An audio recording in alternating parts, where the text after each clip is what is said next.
चला तर सुरू करूया.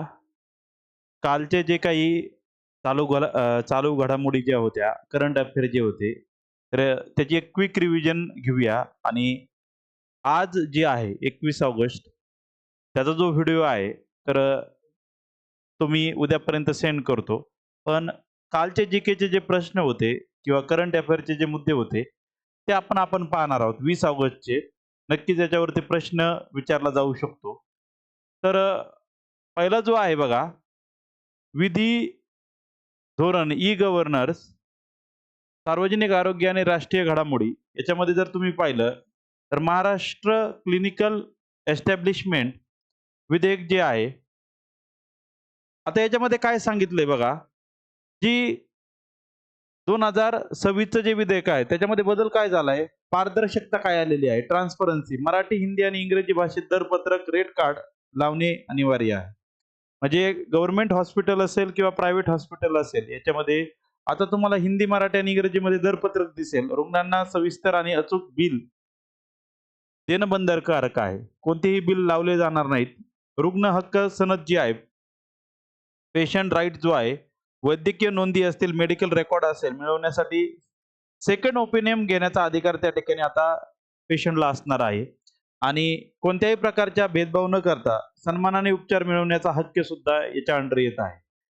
तर हा काल झालेला एक धोरणात्मक बदल आहे.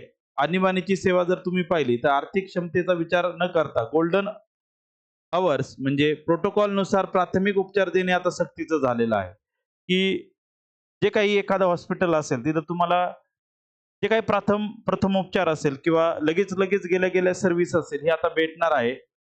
नो डिपॉझिट इमर्जन्सी केअर लगेच असणार आहे. म्हणजे 77 जुन्या नर्सिंग होम नोंदणी कायदा 1919 ची जागा घेणारा नवा व सर्वसमावेशक कायदा काल मंजूर झालेला आहे.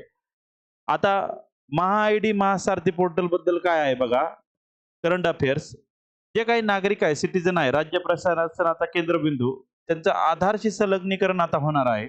आधार कार्डशी जोडलेली सुरक्षित माहिती आता महा-आय-डी युनिक ओळख आता भौतिक कार्डऐवजी एकच युनिक डिजिटल ओळख क्रमांक असणार आहे.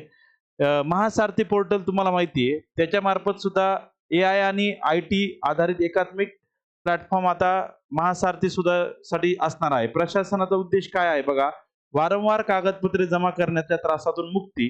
म्हणजे एखादं डॉक्युमेंट जे आहे ना, ते सतत सबमिट करण्यापेक्षा एकाच आयडी मध्ये सगळे डॉक्युमेंट आता अवेलेबल असणार आहे.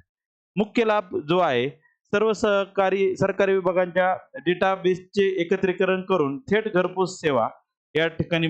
आता नवीन एक बघा, सर्पदंश आता महाराष्ट्रात अधिसूचित आजार म्हणून नोटिफाईड डिसीज म्हणून डिक्लेअर झालेला आहे काल. बरं.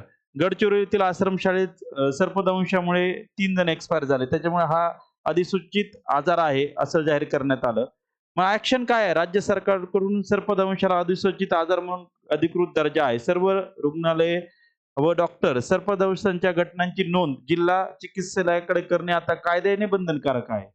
आणि सुधारित पुरवठा साखळी जी आहे, सप्लाय चेनमध्ये व्हेनम असेल, तुटवडा टाळण्यासाठी प्रभावी नियोजन कधी म्हणजे एखाद्या डिसीज वरती प्रॉपर जे काही टॅबलेट्स असतील त्याचं ट्रीटमेंट आहे. आता हे सर्वत्र होणं गरजेचं आहे.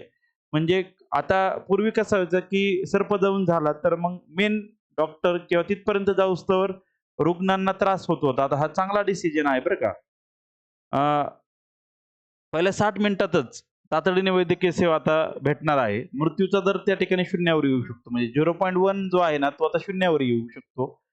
पुढे प्रशासकीय आणि राजकीय घडामोडी जर पाहिलं तर पालकमंत्री नियुक्ती 1.5 वर्षाचा महायुतीतील तिढा अखेर सुटला. नक्कीच गिरीश महाजन आता भाजपचे नाशिकचे पालकमंत्री आहेत. रायगडचे भरत गोगावले आणि राष्ट्रवादी काँग्रेस एनसीपीच्या नियुक्तीमध्ये त्या ठिकाणी स्थान नाहीये. लाडकी बहीण योजनेला गैरफायदा घेणाऱ्या आणि फसवणूक करून पैसे लाटणाऱ्या पुरुषांवर शासनाने कठोर कारवाई, याच्यावर आपण व्हिडिओ पण बनवला होता.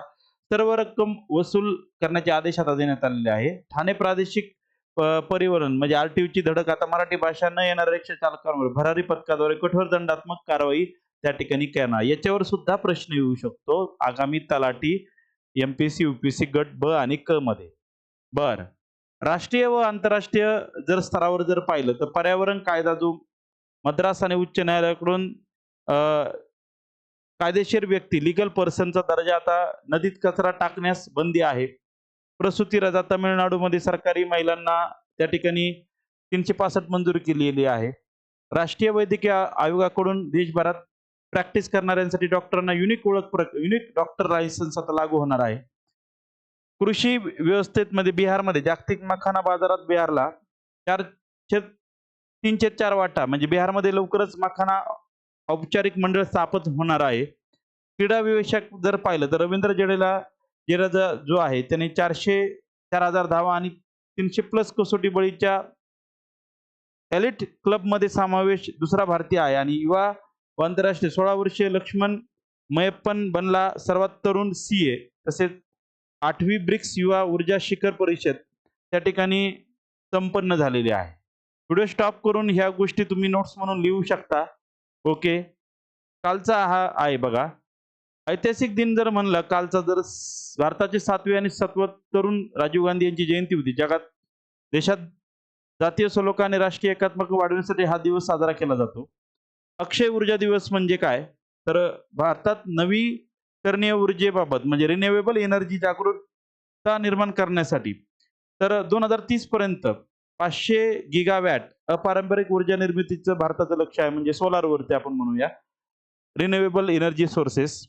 जागतिक डास दिन म्हणजे वर्ल्ड मॉस्किटो डे हा काल होता.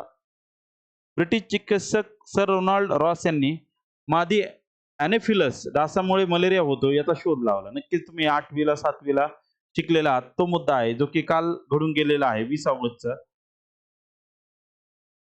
म्हणजे शेवटी जर पाहिलं मार्क फिचिंग की पॉइंट जर तुम्ही पाहिले आजच्या लेक्चरचे, आता नक्कीच व्हिडिओ थोडासा फास्ट आहे पण हा एक कालचे अपडेट होते, कालचे जीकेचे प्रश्न होते, करंट अफेअरचे मुद्दे होते जे की तुम्हाला माहित असावे. त्याच्यामुळं आजचा आणि उद्याचा कंबाईन मध्ये किंवा आपण सेपरेट त्या ठिकाणी रन करूया. आरोग्य व शासन हेल्थ गव्हर्नमेंटसाठी अधिसूचित आजार आणि गोल्डन आवर प्रोटोकॉल आता राबवण्यात येणार आहे.